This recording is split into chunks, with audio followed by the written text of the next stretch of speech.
Kadhalika wa an Abi Sa'id al-Khudri radhiyallahu anhu qala, kutoka kwa sahaba Abu Sa'id al-Khudri Allah amridhia amesema, idha ata ahadukum ahlahu, atakapomwendea mmoja wenu mkewe. Idha ata ahadukum ahlahu, atakapomwendea mmoja wenu mkewe.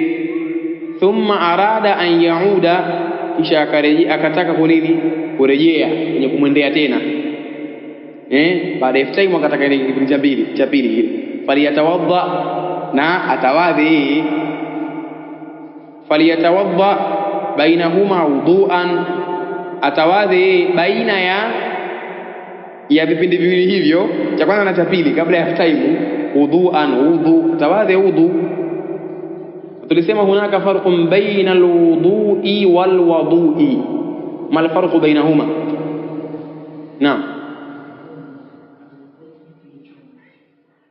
kile chombo. Naam, kwa maelezo mengine kwa maana kwamba tulisema kwamba kuna tofauti pia baina ya as-suhur na as-sahur. Ma alfarqu baina as-sahur was-suhur? Maelezo ni yale yaloto ya yule. As-sahur ni muda, ndio, na kile chakula kinacholiwa, daku.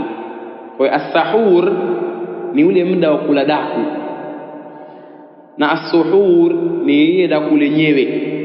Kama ilivyokuwa alwudu ni kile chombo cha kutilia udhu, alwudu ni ule udhu wenyewe.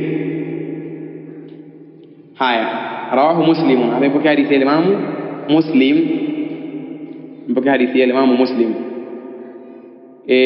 Kadhalika pia rawahu al-Hakim